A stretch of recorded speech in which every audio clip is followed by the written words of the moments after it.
Hello friends, welcome to my channel. ಎಲ್ಲರೂ ಹೇಗಿದ್ದೀರಾ? Hope ಎಲ್ಲರೂ ಚೆನ್ನಾಗಿದ್ದೀರಾ ಅಂತ. ಸೊ ನಾನು ಕೂಡ ತುಂಬಾ ಚೆನ್ನಾಗಿದ್ದೀನಿ. ಇವತ್ತು ಬಂದು ಈವ್ನಿಂಗಿಂದ ವ್ಲಾಗ್ ಸ್ಟಾರ್ಟ್ ಮಾಡ್ತಾ ಇದ್ದೀನಿ. ಸೊ ನನಗೆ ಆಲ್ಮೋಸ್ಟ್ ಈವ್ನಿಂಗೇ ಆಗೋದು ವ್ಲಾಗ್ ಸ್ಟಾರ್ಟ್ ಮಾಡೋದಕ್ಕೆ. ಮಾರ್ನಿಂಗ್ ಹೊತ್ತು ಆಗೋದೇ ಇಲ್ಲ, ತುಂಬ ಕಡಿಮೆ. ಯಾಕಂತಂದರೆ ನಿಮ್ಗೆ ಗೊತ್ತಿರುತ್ತೆ, ಚಿಕ್ಕ ಮಗು ಇರೋದ್ರಿಂದ ಎಷ್ಟು ಕೆಲಸ ಇರುತ್ತೆ. ಇವಾಗ ಅವಳಿಗೆ ಸ್ವಲ್ಪ 5 months ಆಗ್ತಿರೋದ್ರಿಂದ ಅವಳು ಚೆನ್ನಾಗಿ ಎಲ್ಲನೂ ಅಬ್ಸರ್ವೇಷನ್ ಮಾಡ್ತಾ ಇದ್ದಾಳೆ. ನನ್ನ ಪಕ್ಕದಲ್ಲೇ ಇರಬೇಕು ಅಂತ ಹೇಳ್ತಾಳೆ. ಸೊ ಹಾಗಾಗಿ ನನಗೆ ಮಾರ್ನಿಂಗ್ ಹೊತ್ತು ವ್ಲಾಗ್ ಕಂಟಿನ್ಯೂ ಮಾಡೋದಕ್ಕೆ ಆಗ್ತಾ ಇಲ್ಲ. ಆದಷ್ಟು ಈವ್ನಿಂಗೇ ಮಾಡ್ತಾ ಇದ್ದೀನಿ. ಸೊ ಇವಾಗ 6 ಗಂಟೆ ಆಗಿದೆ. ಸೊ ಇವಾಗ ಡಿನ್ನರ್ಗೆ ಅಂತ ಹೇಳ್ಬಿಟ್ಟು ಚಪಾತಿ ಹಾಗಲಕಾಯಿ ಗೊಜ್ಜು ಮಾಡೋಣ ಅಂತ ಅಂದ್ಕೊಂಡಿದ್ದೀನಿ. ಸೊ ಆ ರೆಸಿಪಿನೂ ಕೂಡ ನಿಮ್ಮ ಜೊತೆ ಶೇರ್ ಮಾಡ್ಕೊಳ್ತೀನಿ. ಹಾಗೆ ಒಂದು ವಿಷಯದ ಬಗ್ಗೆ ನಾನು ಮಾತಾಡಬೇಕಾಗಿದೆ. ಏನಂತಂದರೆ, ನಾನು ಯೂಟ್ಯೂಬ್ ಚಾನಲ್ನೇನೋ ಓಪನ್ ಮಾಡಿಬಿಟ್ಟೆ, ಬಟ್ ಕನ್ಸಿಸ್ಟೆನ್ಸಿ ನಾನು ಮೇಂಟೈನ್ ಮಾಡೋದಕ್ಕೆ ಆಗ್ತಾ ಇಲ್ಲ. ಯಾಕೆ ಅಂತಂದರೆ ನನಗೆ 2 ಮಕ್ಕಳಿರೋದ್ರಿಂದ ಸ್ವಲ್ಪ ಕಷ್ಟ ಆಗ್ತಾ ಇದೆ. ಎಲ್ಲ ಯೂಟ್ಯೂಬರ್ಸ್ಗೂ ಕೂಡ ಈ ಪ್ರಾಬ್ಲಮ್ನ ಫೇಸ್ ಮಾಡಿರ್ತಾರೆ. ಮೈಂಡಲ್ಲಿ ತುಂಬ ವಿಷಯಗಳನ್ನ ನಾನು ಆ ಥರ ಕಂಟೆಂಟ್ ಮಾಡಬೇಕು, ಈ ಥರ ಕಂಟೆಂಟ್ ಮಾಡಬೇಕು ಅಂತೇಳಿ ಥಿಂಕ್ ಮಾಡಿಕೊಂಡು ಯೂಟ್ಯೂಬ್ ಚಾನಲ್ನ ಸ್ಟಾರ್ಟ್ ಮಾಡಿರ್ತಾರೆ. ಬಟ್ ಫೈನಲಿ ಕನ್ಸಿಸ್ಟೆನ್ಸಿ ಮೇಂಟೈನ್ ಮಾಡೋದಿಲ್ಲ. ಯೂಟ್ಯೂಬಲ್ಲಿ ಮೇನ್ ಇಂಪಾರ್ಟೆಂಟ್ ಬಂದರೆ ಕನ್ಸಿಸ್ಟೆನ್ಸಿ ಮೇಂಟೈನ್ ಮಾಡಿದ್ರೆ ನಾವು ಸಕ್ಸಸ್ ಕಾಣೋಕ್ಕಾಗೋದು. ನಾನು ಆ ಟಾಪಿಕ್ ಬಗ್ಗೆ ಇವತ್ತು ನಿಮ್ಮ ಜೊತೆ ಮಾತಾಡಬೇಕಂತ ಅಂದ್ಕೊಳ್ತಾ ಇದ್ದೀನಿ. ಯಾಕೆ ನಾನು ಕನ್ಸಿಸ್ಟೆನ್ಸಿನ ಮೇಂಟೈನ್ ಮಾಡೋಕ್ಕಾಗ್ತಾ ಇಲ್ಲ, ಏನೆಲ್ಲ ಪ್ರಾಬ್ಲಮ್ನ ಫೇಸ್ ಮಾಡ್ತಾ ಇದ್ದೀನಿ, ಸೊ ಅದನ್ನೆಲ್ಲ ನಿಮ್ಮ ಜೊತೆ ಶೇರ್ ಮಾಡ್ಕೊಳ್ತೀನಿ. ಮತ್ತು ಅದರಿಂದ ಓವರ್ಕಮ್ ಆಗೋದಕ್ಕೆ ನಾನು ಯಾವ ರೀತಿ ಪ್ಲ್ಯಾನ್ ಮಾಡ್ಕೊಂಡಿದ್ದೀನಿ ಅಂತಲೂ ನಿಮ್ಮ ಜೊತೆ ಶೇರ್ ಮಾಡ್ಕೊಳ್ತೀನಿ. ನಿಮಗೆ ಈ ವಿಡಿಯೋ ಇಷ್ಟ ಆಗುತ್ತೆ ಅಂತ ಅಂದ್ಕೊಂಡಿದ್ದೀನಿ. ಇಷ್ಟ ಆದರೆ ದಯವಿಟ್ಟು ಒಂದು ಲೈಕ್ ಮಾಡಿ, ಶೇರ್ ಮಾಡಿ, ಹಾಗೆ ಸಬ್ಸ್ಕ್ರೈಬ್ ಮಾಡ್ಕೊಳ್ಳಿ. ದಯವಿಟ್ಟು ಸಬ್ಸ್ಕ್ರೈಬ್ ಮಾಡದೆ ನೋಡಬೇಡಿ, ಸಬ್ಸ್ಕ್ರೈಬ್ ಮಾಡ್ಕೊಂಡು ನೋಡಿ ಅಂತ ಕೇಳ್ತಾ ವಿಡಿಯೋನ ಕಂಟಿನ್ಯೂ ಮಾಡ್ತೀನಿ. ಬನ್ನಿ ಸ್ಟಾರ್ಟ್ ಮಾಡೋಣ. ನಾನು ಇವಾಗ ಗೊಜ್ಜು ಮಾಡೋದಕ್ಕೆ ಬರೀ ಹಾಗಲಕಾಯಿ ಅಷ್ಟೇ ಯೂಸ್ ಮಾಡ್ತಾಯಿಲ್ಲ ಫ್ರೆಂಡ್ಸ್, ಜೊತೆಗೆ ಆಲೂಗಡ್ಡೆ ಸಹ ಹಾಕ್ತೀನಿ. ಬರೀ ಹಾಗಲಕಾಯಿ ಹಾಕಿದ್ರೆ ನನ್ನ ಮಗಳು ತಿನ್ನೋದಿಲ್ಲ, ಸೊ ಕಹಿ ಇರುತ್ತಲ್ಲ, ಸೊ ಹಂಗಾಗಿ ತಿನ್ನೋದಿಲ್ಲ. ಆಲೂಗಡ್ಡೆ ಮಿಕ್ಸ್ ಮಾಡಿ ಹಾಕಿದ್ರೆ ಸ್ವಲ್ಪ ಕಹಿನೂ ಕಡಿಮೆ ಆಗುತ್ತೆ ಅಂತ ನಾನು ಯಾವಾಗಲೂ ಆಲೂಗಡ್ಡೆನ ಮಿಕ್ಸ್ ಮಾಡಿ ಹಾಗಲಕಾಯಿ ಗೊಜ್ಜನ್ನ ಮಾಡ್ಕೊಳ್ತೀನಿ. ತುಂಬಾ ಚೆನ್ನಾಗಿರುತ್ತೆ. ನಮ್ಮ ಹಸ್ಬೆಂಡ್ಗಂತೂ ಆಲ್ ಟೈಮ್ ಫೇವ್ರೇಟ್ ಅಂತಲೇ ಹೇಳ್ಬೋದು. ಒಂದ್ಸರಿ ಟ್ರೈ ಮಾಡಿ, ಯಾರಾದರೂ ಟ್ರೈ ಮಾಡಿದ್ರೆ ನನಗೆ ಕಮೆಂಟಲ್ಲಿ ತಿಳಿಸಿ. ಈ ಚಿಕ್ಕ ಬುಡ್ಡಮ್ಮನ್ನ ನಾನು ಎತ್ಕೊಂಡೇ ಅಡುಗೆ ಮಾಡಬೇಕು. ಇವಾಗ ಇರೋದೇ ಇಲ್ಲ. ನಾನು ಇವಾಗ ಈ ಕಡೆ ಬಂದರೆ ಸಾಕು, ಅಲ್ಲಿ ಮಲಗಿಸ್ಬಿಟ್ಟು ಈ ಕಡೆ ಬಂದರೆ ಅಂತ ಕರಿತಾನೆ ಇರ್ತಾಳೆ ನನ್ನನ್ನು. ಅಮ್ಮ ಅಮ್ಮ ಬಂಗಾರ,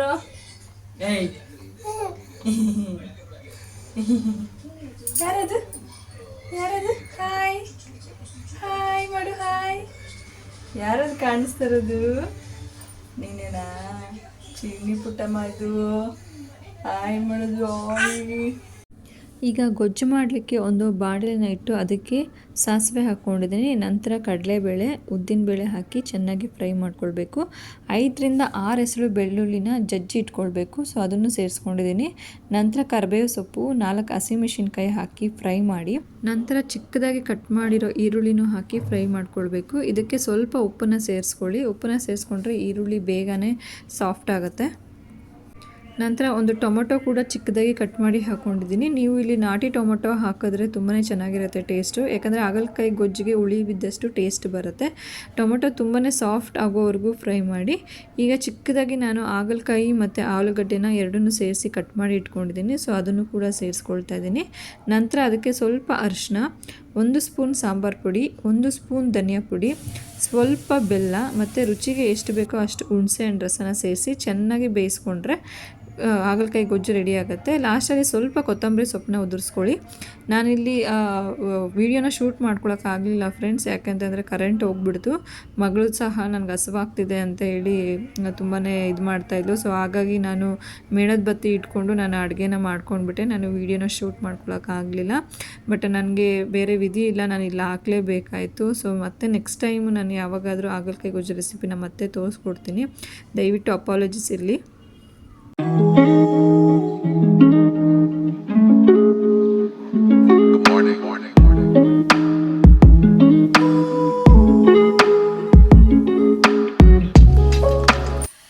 ವೆಲ್ಕಮ್ ಬ್ಯಾಕ್ ಫ್ರೆಂಡ್ಸ್. ನಾನು ಅವಾಗೆ ಹೇಳಿದೆ ಕನ್ಸಿಸ್ಟೆನ್ಸಿ ಬಗ್ಗೆ ನಿಮ್ಮ ಜೊತೆ ನಾನು ಮಾತಾಡಬೇಕು ಅಂತ ಹೇಳ್ಬಿಟ್ಟು. ಹೌದು, ಇದೊಂದು ವಿಷಯ ಮಾತ್ರ ಎಲ್ರಿಗೂ ಎಕ್ಸ್ಪೀರಿಯನ್ಸ್ ಆಗಿರುತ್ತೆ. ಏನಂತಂದರೆ, ನಾವು ಏನು ಮಾಡಬೇಕು, ಏನು ಮಾಡಬಾರ್ದು ಅನ್ನೋದು ನಮಗೊಂದು ಐಡಿಯಾ ಇದೆ. ಬಟ್ ಆದರೆ ಅದನ್ನು ನಾವು ಮಾಡೋಕ್ಕಾಗ್ತಿಲ್ಲ ಅಂತ ಎಲ್ಲರೂ ಒಂಥರ ಗೊಂದಲದಲ್ಲಿ ಇರ್ತಾರೆ. ಫಾರ್ ಎಕ್ಸಾಂಪಲ್ ಹೇಳಬೇಕಂದ್ರೆ ಇವಾಗ ಯೂಟ್ಯೂಬೇನೆ ನಂದು ಇದು 2ನೇ ಚಾನಲ್ಲು. ಲಾಸ್ಟ್ ಟೈಮ್ ನಾನು ಒಂದು ಚಾನಲ್ ಓಪನ್ ಮಾಡಿದಾಗ ಕೂಡ ಅಷ್ಟೇ ನನ್ನ ಮೈಂಡಲ್ಲಿ ತುಂಬಾ ಯೋಚನೆಗಳಿತ್ತು, ನಾನು ಆ ಥರ ಕಂಟೆಂಟ್ ಕೊಡಬೇಕು, ಈ ಥರ ಕಂಟೆಂಟ್ ಕೊಡಬೇಕು ಅಂತ ಹೇಳ್ಬಿಟ್ಟು. ಬಟ್ ಅದನ್ನು ನನ್ನ ಕಾರ್ಯರೂಪಕ್ಕೆ ತರೋಕ್ಕೆ ನನ್ನ ಕೈಯಲ್ಲಿ ಆಗ್ತಿರ್ಲಿಲ್ಲ, ಮತ್ತು ಕನ್ಸಿಸ್ಟೆನ್ಸಿನೂ ಕೂಡ ಮೈಂಟೈನ್ ಮಾಡೋಕ್ಕೆ ಆಗ್ತಿರ್ಲಿಲ್ಲ. ಸೊ ಇದು ಬರೀ ಇದರಲ್ಲೇ ಅಂತಲ್ಲ, ಯಾವುದ್ರಲ್ಲೇ ಆಗಿರಲಿ, ಒಂದು ಹೆಲ್ತ್ ರೋಟೀನಲ್ಲಿ ಆಗಿರಲಿ ಅಥವಾ ಒಂದು ಫುಡ್ ರೋಟೀನಲ್ಲಿ ಆಗಿರಲಿ, ಯಾವುದ್ರಲ್ಲೇ ಆಗಿರಲಿ, ನಾವು ಅಂದ್ಕೊಂಡ್ರೆ ಸಾಲದು, ಅದನ್ನು ನಾವು ಕಾರ್ಯರೂಪಕ್ಕೆ ತರಬೇಕು. ನಾವು ಅದನ್ನು ಒಂದು ರೊಟೀನ್ ಅಂತ ಹೇಳಿ ಮಾಡ್ಕೊಳ್ಬೇಕು. ನಾವು ಕನ್ಸಿಸ್ಟೆನ್ಸಿನ ಮೇಂಟೈನ್ ಮಾಡಬೇಕು. ಹಾಗಲೇ ನಾವು ಅದರಲ್ಲಿ ಸಕ್ಸಸ್ ಕಾಣೋಕ್ಕೆ ಆಗೋದು ಅಂತ ಹೇಳಿ. ನಾವು ಕನ್ಸಿಸ್ಟೆನ್ಸಿ ಮೇಂಟೈನ್ ಮಾಡ್ತಾ ಇಲ್ಲ ಅಂತಂದರೆ ನಾವು ವೀಕ್ ಇದ್ದೀವಿ ಅಂತ ಅಲ್ಲ, ಅಥವಾ ಲೇಸಿ ಆಗಿದ್ದೀವಿ ಅಂತ ಅಲ್ಲ. ಕನ್ಸಿಸ್ಟೆನ್ಸಿನ ಮೇಂಟೈನ್ ಮಾಡೋದು ಬೈ ನೇಚರೇ ತುಂಬಾ ಕಷ್ಟ ಇದೆ. ನಮ್ಮ ಬ್ರೈನ್ ಆದಷ್ಟು ಕಷ್ಟ ಇರುವಂತಹ ವಿಷಯಗಳನ್ನ ಅವಾಯ್ಡ್ ಮಾಡೋಕ್ಕೆ ನೋಡುತ್ತೆ. ಬಟ್ ನಮ್ಮ ಜೀವನದಲ್ಲಿ ನಾವು ಏನಾದರೂ ಒಂದು ಸಕ್ಸಸ್ ಕಾಣಬೇಕು ಅಂತಂದರೆ ಕನ್ಸಿಸ್ಟೆನ್ಸಿ ಅನ್ನೋದು ತುಂಬಾ ಇಂಪಾರ್ಟೆಂಟ್ ಆಗುತ್ತೆ. ಸೊ ಹಾಗಾಗಿ ಕನ್ಸಿಸ್ಟೆನ್ಸಿ ಅಂದರೆ ಏನು, ಯಾಕೆ ನಮಗೆ ಕನ್ಸಿಸ್ಟೆನ್ಸಿಯಾಗಿ ಮಾಡಬೇಕು ಅಂದರೆ ಕಷ್ಟಪಡ್ತೀವಿ, ಮೋಸ್ಟ್ ಇಂಪಾರ್ಟೆಂಟ್ಲಿ ಹೇಗೆ ನಮ್ಮ ಬ್ರೈನ್ನ ಟ್ರಿಕ್ ಮಾಡಿ ಕನ್ಸಿಸ್ಟೆನ್ಸಿಯಾಗಿ ಇಟ್ಕೊಳ್ಬೋದು ಅನ್ನೋದನ್ನು ಸಿಂಪಲ್ಲಾಗಿ ರಿಯಲಿಸ್ಟಿಕ್ ಆಗಿ ಮಾತಾಡೋಣ. ತುಂಬಾ ಯೂಸ್ಫುಲ್ ಆಗುತ್ತೆ. ವಿಡಿಯೋ ಮಿಸ್ ಮಾಡದೆ ಕೊನೆ ತನಕ ನೋಡಿ. ನಿಮ್ಗೇನಾದರೂ ಈ ವಿಡಿಯೋ ಇಷ್ಟ ಆದರೆ ಲೈಕ್ ಮಾಡಿ, ಹಾಗೆ ಸಬ್ಸ್ಕ್ರೈಬ್ ಮಾಡ್ಕೊಳ್ಳಿ. ಮೊದಲಿಗೆ ಕನ್ಸಿಸ್ಟೆನ್ಸಿ ಅಂದರೆ ಏನು? ಕನ್ಸಿಸ್ಟೆನ್ಸಿ ಅಂದರೆ ಏನಾದರೂ ಕ್ರಮಬದ್ಧವಾಗಿ ರೆಗ್ಯುಲರಾಗಿ ಸ್ಥಿರವಾಗಿ ಮಾಡುವಂಥದ್ದನ್ನೇ ನಾವು ಕನ್ಸಿಸ್ಟೆನ್ಸಿ ಅಂತ ಕರೆಯೋದು. ಒಂದೇ ಸರಿ ಏನೋ ಮಾಡಿಬಿಡ್ತೀನಿ ಅಂತ ಹೋಗೋದಲ್ಲ. ಚಿಕ್ಕ ಚಿಕ್ಕ ಸಿಂಪಲ್ ಆ್ಯಕ್ಷನ್ಸ್ನ ರೆಗ್ಯುಲರಾಗಿ ಮಾಡೋದು. ಏನಾದರೂ ಆಗಲಿ 1-2 ದಿವಸ ಮಾಡಿ ಮತ್ತೆ ವಾರಗಟ್ಟಲೆ ಗ್ಯಾಪ್ ಕೊಟ್ಟು ಮತ್ತೆ ಮಾಡೋದಲ್ಲ. ಕಂಟಿನ್ಯೂಸ್ ಆಗಿ ಒಂದು ಪೀರಿಯಡ್ ಆಫ್ ಟೈಮ್ ಮಾಡಿದ್ರೇ ನಾವು ರಿಸಲ್ಟ್ ಅನ್ನೋದನ್ನು ನೋಡ್ತೀವಿ. ಅದನ್ನೇ ಕನ್ಸಿಸ್ಟೆನ್ಸಿ ಅಂತ ಹೇಳೋದು. ಒಂದು ದಿನ ಫುಲ್ಲು ಡಯಟ್ ಫಾಲೋ ಮಾಡಿ ನೆಕ್ಸ್ಟ್ 10 ದಿವಸ ಜಂಕ್ ಫುಡ್ ತಿಂದರೆ ಅದು ಕನ್ಸಿಸ್ಟೆನ್ಸಿ ಅಲ್ಲ. ವಾರದಲ್ಲಿ 5 ದಿನ ಬ್ಯಾಲೆನ್ಸ್ ಆಗಿ ಹೆಲ್ತಿಯಾಗಿ ತಿಂದ್ರೇ ಅದು ಕನ್ಸಿಸ್ಟೆನ್ಸಿ. ನಾನು ನೋಡಿದ್ರಲ್ಲಿ ಬೆಸ್ಟ್ ಎಕ್ಸಾಂಪಲ್ ಹೇಳಬೇಕು ಅಂದರೆ, ನನ್ನ ಹಸ್ಬೆಂಡ್ ಹೆಚ್ಚಾಗಿ ಜಂಕ್ ಫುಡ್ ತಿಂತಾಯಿದ್ರಿಂದ ಅವ್ರಿಗೆ ಹೆಲ್ತ್ ಇಶ್ಯೂಸ್ ತುಂಬಾ ಆಗ್ತಿತ್ತು. ಬೇಗನೆ ಕೋಲ್ಡ್ ಕಫ್ ಆಗ್ತಿತ್ತು, ತುಂಬಾ ಲೇಸಿನೆಸ್ ಇರ್ತಿತ್ತು ಅವ್ರಿಗೆ. ಬಟ್ ಈಗ ರೆಗ್ಯುಲರಾಗಿ ಹೆಲ್ತ್ ಚೆನ್ನಾಗಿ ನೋಡ್ಕೊಳ್ತಾರೆ, ಮತ್ತು ಡಯಟ್ ಮಾಡ್ತಾರೆ, ವಾಕಿಂಗ್ ಹೋಗ್ತಾರೆ, ಒಳ್ಳೆ ಪ್ರೋಟೀನ್ನ ತೊಗೊಳ್ತಾರೆ. ಸೊ ಇದರಿಂದ ಅವರು ಫಿಟ್ಟಾಗಿದ್ದಾರೆ ಅಂತಲೇ ಹೇಳ್ಬೋದು. ಕನ್ಸಿಸ್ಟೆನ್ಸಿಯಿಂದ ಒಂದು ಕಾಂಪೌಂಡಿಂಗ್ ಎಫೆಕ್ಟಿಂಗ್ ಸ್ಟಾರ್ಟ್ ಆಗುತ್ತೆ. ಒಂದು ದಿವಸದಲ್ಲಿ ಏನೂ ಬರೋದಿಲ್ಲ, ಆದರೆ ಅದು ಸ್ಲೋ ಆಗಿ ಬಿಲ್ಡ್ ಆಗ್ತಾ ಇರುತ್ತೆ. ಎಫರ್ಟ್ ಮೇಲೆ ಎಫರ್ಟ್ ಆ್ಯಡ್ ಆಗ್ತಾ ಇರುತ್ತೆ. ಮತ್ತು ನಾವು ಕನ್ಸಿಸ್ಟೆನ್ಸಿಯಿಂದ ಮಾಡೋದು ನಮಗೆ ಒಂದು ಗುರುತಾಗ್ಬಿಡುತ್ತೆ. ನಾವು ಫಿಟ್ಟಾಗಿದ್ದೀವಿ, ಹೆಲ್ತಿಯಾಗಿದ್ದೀವಿ ಅನ್ನೋ ಒಂದು ನಮ್ಮಲ್ಲಿ ಒಂದು ಆತ್ಮವಿಶ್ವಾಸ ಹೆಚ್ಚಾಗುತ್ತೆ. ಇದರಿಂದ ನಮ್ಮ ಲೈಫಲ್ಲಿ ಸ್ಟೆಬಿಲಿಟಿಗಳು ಬರುತ್ತೆ. ಆ ಕೆಲಸ ಅಥವಾ ಒಂದು ಹ್ಯಾಬಿಟ್ ರೆಗ್ಯುಲರಾಗಿ ಮಾಡೋದ್ರಿಂದ ಒಂದು ರೊಟೀನ್ ಮತ್ತು ಒಂದು ಸ್ಟ್ರಕ್ಚರ್ ಅನ್ನೋದು ಬಿಲ್ಡ್ ಆಗುತ್ತೆ. ಎಲ್ಲರೂ ಸಹ ಒಂದು ಕನ್ಸಿಸ್ಟೆನ್ಸಿಯಾಗಿ ಮಾಡಬೇಕು ಅಂತಲೇ ಏನೇ ಆಗಲಿ ಸ್ಟಾರ್ಟ್ ಮಾಡ್ತಾರೆ, ಆದರೆ ಮಾಡೋಕ್ಕಾಗಲ್ಲ. ಕನ್ಸಿಸ್ಟೆನ್ಸಿ ಕಷ್ಟ ಅನಿಸೋದು ನಮ್ಮ ತಪ್ಪಲ್ಲ. ಯಾಕೆಂದರೆ ಇದರಲ್ಲಿ ರಿಸಲ್ಟು ತಕ್ಷಣವೇ ಸಿಗಲ್ಲ. ಮಾಡಿದ ಕೆಲಸನೇ ಮತ್ತೆ ಮತ್ತೆ ಮಾಡಬೇಕಾಗತ್ತೆ. ಮೋಟಿವೇಶನ್ ಇರಲ್ಲ. ಕೆಲವೊಂದು ಸಲ ಕೆಲವು ಪರಿಸ್ಥಿತಿಗಳು ಕನ್ಸಿಸ್ಟೆನ್ಸಿಯಿಂದ ಮಾಡೋಕ್ಕಾಗಲ್ಲ. ಏನಂದರೆ ನಮಗೇನೋ ಬೇಜಾರಾಗಿರುತ್ತೆ, ಯಾರು ನಮ್ಮನ್ನು ಹರ್ಟ್ ಮಾಡಿರ್ತಾರೆ. ಸೊ ಅದರಿಂದ ನಾವು ಹೊರಗೆ ಬಂದಿರೋದಿಲ್ಲ, ನಾವು ಆವಾಗ ಕನ್ಸಿಸ್ಟೆನ್ಸಿನ ಮೇಂಟೈನ್ ಮಾಡಿರೋದಿಲ್ಲ. ಸೊ ಇದರಿಂದ ಎಲ್ಲ ನಾವು ತುಂಬಾ ಡಿಸ್ಟರ್ಬ್ ಆಗ್ತಾ ಇರ್ತೀವಿ. ನಾವು ಮೇಯ್ನಾಗಿ ಫೋಕಸ್ ಮಾಡಬೇಕಾಗಿರೋದು ಯಾವ ವಿಷಯದ ಮೇಲೆ ಅಂತಂದರೆ, ನಮಗೆ ಮೊದಲನೇದಾಗಿ ಸ್ಟ್ರಾಂಗ್ ಇಂಟೆನ್ಷನ್ ಇರಬೇಕು. ಹೌದು, ಕನ್ಸಿಸ್ಟೆನ್ಸಿಗೆ ಬಿಗ್ಗೆಸ್ಟ್ ಡ್ರೈವಿಂಗ್ ಫೋರ್ಸ್ ಏನು ಅಂತಂದರೆ ಸ್ಟ್ರಾಂಗ್ ಇಂಟೆನ್ಷನ್ ಅಂದರೆ ಏನು, ನಾವು ಏನು ಮಾಡ್ತಾಯಿದ್ದೀವಿ, ಯಾಕೆ ಮಾಡ್ತಾಯಿದ್ದೀವಿ ಅನ್ನೋ ಕ್ಲಾರಿಟಿ ನಾವು ಕೆಲಸ ಸ್ಟಾರ್ಟ್ ಮಾಡೋಕ್ಕಿಂತ ಮುಂಚೆನೇ ಮೊದಲು ನಮಗಿರಬೇಕು. ನಾನೀಗ ವಾಕಿಂಗ್ ಸ್ಟಾರ್ಟ್ ಮಾಡ್ತಾಯಿದ್ದೀನಿ, ಯಾಕಂದರೆ ನನಗೆ ನನ್ನ ಹೆಲ್ತು ಪ್ರಿಯಾರಿಟಿ.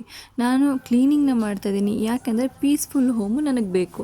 ನಾನು ಓದ್ತಾಯಿದ್ದೀನಿ, ಯಾಕೆ ಅಂತಂದರೆ ಬೆಟರ್ ಫ್ಯೂಚರ್ ಬೇಕು ನನಗೆ. ಸೊ ನಮಗೆ ನಾವು ಏನು ಮಾಡ್ತಾಯಿದ್ದೀವಿ, ಯಾಕೆ ಮಾಡ್ತಾಯಿದ್ದೀವಿ ಅನ್ನೋ ರೀಸನ್ನು ಮೊದಲು ನಮಗೆ ಗೊತ್ತಿರಬೇಕು.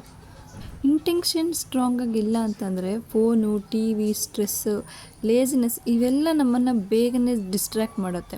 ನಾವು ಸ್ಟ್ರಾಂಗಾಗಿ ಡಿಸೈಡ್ ಆದರೆ ಬ್ರೈನ್ ಕೂಡ ನಮಗೆ ಸೈಲೆಂಟಾಗಿ ಸಪೋರ್ಟ್ ಮಾಡುತ್ತಂತೆ. ಹೌದು, ಇದು ತುಂಬ ಇಂಪಾರ್ಟೆಂಟು. ಅಥವಾ ಕೋಆಪ್ರೇಟ್ ಮಾಡುತ್ತೆ. ಡಿಸಿಪ್ಲೀನು ಆಟೋಮೆಟಿಕ್ಕಾಗಿ ಬಿಲ್ಡ್ ಆಗುತ್ತೆ.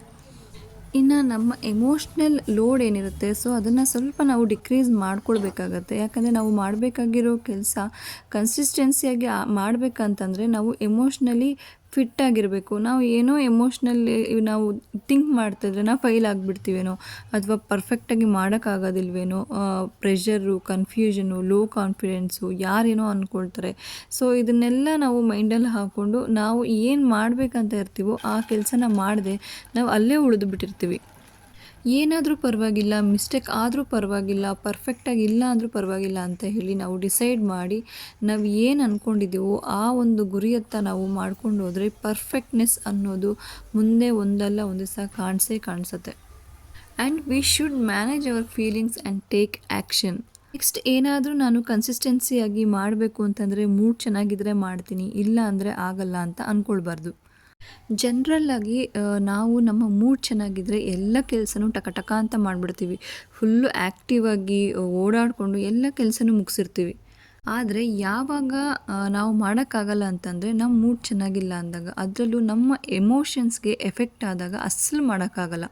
ನಮ್ಮ ಫೀಲಿಂಗ್ಸ್ನ ಕಂಪ್ಲೀಟಾಗಿ ಇಗ್ನೋರ್ ಮಾಡಬೇಕು ಅಂತ ನಾನು ಹೇಳ್ತಾ ಇಲ್ಲ. ನಮ್ಮ ಫೀಲಿಂಗ್ಸ್ನ ಅಕ್ನಾಲೇಜ್ ಮಾಡಬೇಕು, ಆದರೆ ಸ್ವಲ್ಪ ಟೈಮ್ ತೊಗೊಂಡು ರೆಸ್ಪಾಂಡ್ ಮಾಡಬೇಕಾಗತ್ತೆ. ನಾವು ಮಾಡಬೇಕಾಗಿರೋದನ್ನು ಮುಂದಕ್ಕೆ ಬ್ರೇಕ್ ತೊಗೊಂಡಾದರೂ ಮುಂದೆ ಆದರೂ ಮಾಡಲೇಬೇಕಾಗತ್ತೆ. ಹಾಗೆ ನೆಗೆಟಿವ್ ಥಾಟ್ಸಲ್ಲಿ ಇದ್ದಾಗ, ಮೂಡ್ ಚೆನ್ನಾಗಿಲ್ಲ ಅಂದಾಗ ಒಂದು ಚಿಕ್ಕ ಆಲೋಚನೆಯನ್ನು ಮಾಡಿ ಮೂಡನ್ನ ಬೆಟರ್ ಮಾಡ್ಕೊಳ್ಬೇಕಾಗತ್ತೆ. ನಮ್ಮ ಲೈಫಲ್ಲಿ ಯಾವುದೋ ಒಂದು ವಿಷಯದ ಬಗ್ಗೆ ನಮಗೆ ಅಪ್ರಿಸಿಯೇಷನ್ ಇರುತ್ತೆ. ಸೊ ಅದನ್ನು ನೆನೆಸ್ಕೊಂಡು ನಮ್ಮನ್ನು ನಾವು ಅಪ್ರಿಷಿಯೇಟ್ ಮಾಡ್ಕೊಳ್ಬೇಕಾಗತ್ತೆ. ಅದು ಒಂದು ಸೂಪರ್ ಪವರ್ಫುಲ್ ಎಮೋಷನ್ ಅಂತಲೇ ಹೇಳ್ಬೋದು. ನಮ್ಮ ಬ್ಯಾಡ್ ಡೈರೆಕ್ಷನ್ನ ಚೇಂಜ್ ಮಾಡುತ್ತೆ. ನಾವು ಅಂದ್ಕೊಂಡಿರೋಷ್ಟು ನಮ್ಮ ಲೈಫ್ ಬ್ಯಾಡಾಗಿ ಏನಿಲ್ಲ ಅನ್ನೋದು ನಮಗೆ ಗೊತ್ತಾಗತ್ತೆ. Just start without overthinking. Most of the time ನಮಗಿದೆಲ್ಲ ಎಕ್ಸ್ಪೀರಿಯೆನ್ಸ್ ಆಗಿರುತ್ತೆ. ನಾವು ಏನೇ ಒಂದು ವಿಷಯನ ಸ್ಟಾರ್ಟ್ ಮಾಡಲಿ, ಅದು ಸ್ಟಾರ್ಟಿಂಗಲ್ಲಿ ತುಂಬಾ ಚೆನ್ನಾಗಿ ತೊಗೊಂಡು ಹೋಗ್ತೀವಿ. ಆಮೇಲೆ ನಮಗೆ ಫುಲ್ಲು ಅದ್ರ ಬಗ್ಗೆ ಒಂದು ಏನು ಹೇಳುತ್ತೆ, ಲೋ ಕಾನ್ಫಿಡೆನ್ಸ್ ಬಂದುಬಿಡುತ್ತೆ ಅಂತಲೇ ಹೇಳ್ಬೋದು. ಫಾರ್ ಎಕ್ಸಾಂಪಲ್ ಈಗ ಯೂಟ್ಯೂಬನ್ನೇ, ನಾನು ಯೂಟ್ಯೂಬಲ್ಲಿ ಕಂಟಿನ್ಯೂಸ್ ಆಗಿ ಈಗ ಒಂದು 10-15 ವೀಡಿಯೋ ಹಾಕ್ತೀನಿ. ಯಾಕಂದರೆ ನನಗೆ ತುಂಬಾ ಒಂದು ಇಷ್ಟ ಇರುತ್ತೆ, ಎನರ್ಜಿ ಇರುತ್ತೆ. ಬಟ್ ವ್ಯೂಸ್ ಬರ್ತಾಯಿಲ್ಲ. ಸೊ ವ್ಯೂಸ್ ಬರ್ತಾಯಿಲ್ಲ ಅಂದ ತಕ್ಷಣ ನಾವೇನು ಮಾಡ್ತೀವಿ, ಅಯ್ಯೋ ವ್ಯೂಸ್ ಬರ್ತಾಯಿಲ್ಲಪ್ಪ, ಇನ್ನೇನಕ್ಕೆ ಹಾಕೋದು ವೀಡಿಯೋ ಅಂತ ಹೇಳ್ಬಿಟ್ಟು ನಮ್ಮನ್ನು ನಾವೇ ಕೆಳಗಡೆ ಹಾಕ್ಕೊಂಡು ಬಿಡ್ತೀವಿ. ಮತ್ತು ವಾಚ್ ಅವರ್ಸ್, ಅಯ್ಯೋ 4000 ವಾಚ್ ಅವರ್ಸಾ, ಈ ಲೈನ್ ಎಲ್ಲಿದೆ, ಇನ್ನು ಇಲ್ಲೇ ಇದೆ, ಇನ್ನು 1000ದಲ್ಲೇ ಇದೆ, ಇದನ್ನು ನಾನು 4000 ವರ್ಗೂ ತೊಗೊಂಡೋಗೋಕ್ಕಾಗತ್ತಾ, ನನ್ನ ಕೈಯಲ್ಲಿ ಸಾಧ್ಯನಾ? ಸೊ ಹೀಗೆ ಓವರ್ ಥಿಂಕ್ ಮಾಡಿಬಿಡ್ತೀವಿ. ಹೀಗೆ ಓವರ್ ಥಿಂಕ್ ಮಾಡದೆ ಜಸ್ಟ್ ನಾವು ಮಾಡಬೇಕಾಗಿರೋ ಕೆಲಸನ ನಾವು ಸ್ಟಾರ್ಟ್ ಮಾಡಬೇಕು. ನಾವು ಏನು ಮಾಡಬೇಕು, ನಾವು ವೀಡಿಯೋಸ್ನ ಹಾಕ್ಕೊಂಡು ಹೋಗ್ತಾ ಇರಬೇಕು. ಒಂದಲ್ಲ ಒಂದು ದಿವಸ ನಮಗೆ ಸಕ್ಸಸ್ ಕಾಣಿಸುತ್ತಲ್ವ. ಹಾಗೆ ನಾವು ಒಂದು ಸಿಸ್ಟಮ್ನ ಕ್ರಿಯೇಟ್ ಮಾಡ್ಕೊಳ್ಬೇಕು. ಈಗ ನಾವೊಂದು ನ್ಯೂ ಇಯರ್ ಬರುತ್ತೆ ಅಂತ ಇಟ್ಕೊಳ್ತೀವಿ. ಸೊ ನಾವು ಈ ನ್ಯೂ ಇಯರ್ಗೆ ನಾವು ಇದನ್ನು ಮಾಡಬೇಕು ಅಂತ ಹೇಳ್ಬಿಟ್ಟು ನಾವೊಂದು ಪ್ಲ್ಯಾನ್ನ ಮಾಡ್ಕೊಂಡಿರ್ತೀವಿ. ಸೊ ಅದು ಪ್ಲ್ಯಾನ್ನ ಮಾಡ್ಕೊಂಡಾದಮೇಲೆ ನಾವು ಅದಕ್ಕೆ ಬೇಕಾಗಿರುವಂತಹ ವಸ್ತುಗಳನ್ನ ಬೈ ಮಾಡಬೇಕು. ಅದಕ್ಕೆ ಒಂದು ಎನ್ವೈರ್ನಮೆಂಟ್ನ ಕ್ರಿಯೇಟ್ ಮಾಡಬೇಕು. ಅದರಲ್ಲಿ ನಾವು ವರ್ಕ್ ಮಾಡಬೇಕು, ಹಾರ್ಡ್ ವರ್ಕ್ ಮಾಡಬೇಕು. ಆಗ ತಾನೇ ನಮಗೆ ನಾವು ಅಂದ್ಕೊಂಡಿರುವಂತಹ ಒಂದು ಕೆಲಸ ಸಕ್ಸಸ್ ಆಗೋದು. ಹಾಗೆ ಕನ್ಸಿಸ್ಟೆನ್ಸಿ ಕೂಡ ಕಂಟಿನ್ಯೂಸ್ ಆಗಿ ಇರಬೇಕು.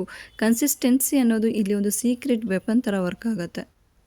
ಸ್ಮಾಲ್ ವಿನ್ಸ್ಗಳನ್ನ ಸೆಲೆಬ್ರೇಷನ್ ಮಾಡಿ. ಹೌದು, ನೀವು ಒಂದು ಕೆಲಸ ಅಂದ್ಕೊಂಡಿದ್ದೀರಾ, ಅದರಲ್ಲಿ ನೀವು ಒಂದು ಸ್ಟೆಪ್ನ ಕಂಪ್ಲೀಟ್ ಮಾಡಿದ್ದೀರಾ, ಅದನ್ನು ನೀವು ಸೆಲೆಬ್ರೇಟ್ ಮಾಡಿ. ನಿಮ್ಮಲ್ಲಿ ಇನ್ನೂ ಒಂದು ಮೋಟಿವೇಶನ್ ಬರುತ್ತೆ. ನಿಮ್ಮ ಬ್ರೈನಲ್ಲಿ ಒಂದು ಹ್ಯಾಪಿ ಹಾರ್ಮೋನ್ ರಿಲೀಸ್ ಆಗುತ್ತೆ. ನಿಮಗೆ ಮೋಟಿವೇಶನ್ ಸಿಗುತ್ತೆ. ಇದನ್ನೆಲ್ಲ ನಿಮ್ಮ ಬ್ರೈನ್ಗೂ ಕೂಡ ಇಷ್ಟ ಆಗುತ್ತೆ. ಇದೆಲ್ಲ ನೀವು ನಿಮ್ಮ ಬ್ರೈನ್ಗೆ ಕೊಡೋ ರಿವಾರ್ಡ್ಸ್ಗಳಂತಲೇ ಹೇಳ್ಬೋದು. ಸಮ್ ರೀಸನ್ಸ್ ನಾನು ಲಾಸ್ಟ್ 5 ಡೇಸಿಂದ ವೀಡಿಯೋ ಅಪ್ಲೋಡ್ ಮಾಡಲಿಲ್ಲ. ಕೆಲವೊಂದು ಸರಿ ಜೀವನದಲ್ಲಿ ಪ್ರಿಯಾರಿಟಿನ ಆಯ್ಕೆ ಮಾಡಿಕೊಡ್ಬೇಕಾಗತ್ತೆ. ಸಕ್ಸಸ್ಗೆ ಮೋಟಿವೇಶನ್ ಇದ್ದರೆ ಸಾಲದು, ಕನ್ಸಿಸ್ಟೆನ್ಸಿ ಕೂಡ ಮುಖ್ಯ. ಅದಕ್ಕಾಗಿಯೇ ಈ ವಿಡಿಯೋ. ನಾನು ಮತ್ತೆ ಕನ್ಸಿಸ್ಟೆಂಟಾಗಿ ವೀಡಿಯೋಗಳನ್ನು ಹಾಕ್ತಿರ್ತೀನಿ. ನಿಮ್ಮ ಸಪೋರ್ಟ್ ನನಗೆ ತುಂಬಾ ಮುಖ್ಯ. ಹೀಗೆ ಸಪೋರ್ಟ್ ಮಾಡ್ತಾ ಇರ್ತೀರ ಅಂತ ಅಂದ್ಕೊಂಡಿದ್ದೀನಿ. ಈ ವಿಡಿಯೋ ನಿಮಗೆ ಇಷ್ಟ ಆಗಿದ್ದರೆ ದಯವಿಟ್ಟು ಒಂದು ಲೈಕ್ ಮಾಡಿ, ಹಾಗೆ ಶೇರ್ ಮಾಡಿ, ಸಬ್ಸ್ಕ್ರೈಬ್ ಮಾಡ್ಕೊಳ್ಳಿ. Thank you so much.